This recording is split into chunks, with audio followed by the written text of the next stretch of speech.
This video will introduce and demonstrate the basic setup of the Multimedia Centre's audio suite under Covid-19 operational guidelines. The suite includes a Mac Pro, RedNet devices, preamps, an effects processor, a direct injection box, a headphone amp, and an artist control desk. There's also several displays and monitors for you to use. At this time, the sound booth within the audio suite cannot be used. Instead, you will need to book a microphone and reflection filter kit which comes with a pop shield. These can then be collected from the loan counter along with the keys at the start of your booking.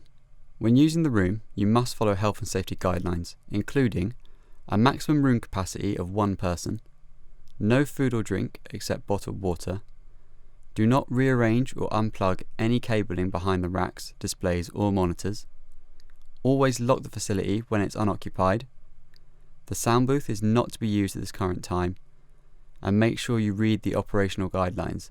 These are printed and placed on the door and published on the Multimedia Centre's Canvas page. You should find an XLR cable in the audio suite. Begin by making sure that it's connected to port 1 in the rack. Then, connect the XLR cable to the microphone by correctly aligning the cable with the 3 pins in the base of the microphone and firmly push into place. Next, turn on each of the modules within the rack. You'll need to wait a few moments for all of these to start up. Although you might not use all of the devices in your session, having them switched on does help staff resolve any issues that might arise. Some microphones require extra power for them to function. This is known as phantom power. This is symbolized as 48 volts on the preamps. Check whether your microphone needs this and toggle as appropriate with the preamp you intend to use. The next step is to use a 3.5mm auxiliary cable to patch the signal from your microphone in port 1 to the preamp that you want to use. Preamps allow us to control aspects of the sound we create, such as output volume and gain. In this example, we'll use the Warm Audio preamp, so we'll link mic 01 to the Warm Audio preamp, marked as WA12 in.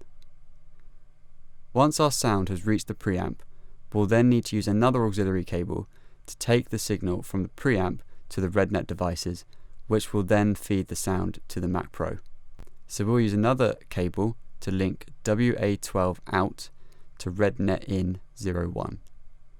Despite the different colours, these cables are all the same. Now press the power button linked to the Mac Pro. The displays should be kept on standby and should break up automatically. If you intend to use the artist control desk, press the power button to start it up now. You'll find a power switch on the back of each monitor. Turn these on, but don't adjust the volume controls here. The small RedNet device on your desk gives you control over headphone and monitor volume. Once the Mac is loaded, input your university credentials to log on.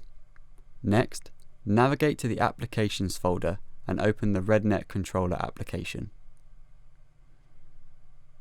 You'll see this interface with each one of these blocks representing a RedNet device. You can press the ID button on each one and look at the lights on each device to check that they're communicating correctly. You'll need to use this software to set up the sample rate that you want to use, such as 48 kHz. Press the Conform button if this adjustment isn't made automatically.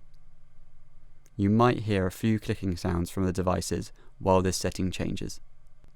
Then, if you intend to use the Artist Control Desk, open the EU Control application too.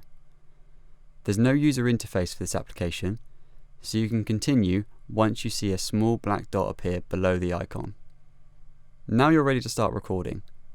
Open your choice of application, such as Adobe Audition, and start working. When setting up your work, remember to use the same sample rate as you specified in the RedNet controller application. Dials to control the output and gain, amongst other options, can be found on the preamps. The Warm Audio preamp also has LEDs that will illuminate to show you your levels. The Mac Pro contains a USB port for you to save your work to a USB stick or external hard drive.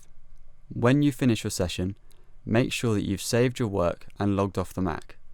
Turn off the monitors, switch off the Artist Control Desk if you've used it, and then switch off the rack.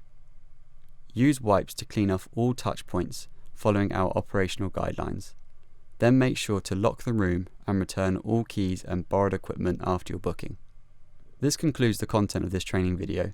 For further help, you can book a one-to-one session by sending an email to mmctraining@winchester.ac.uk.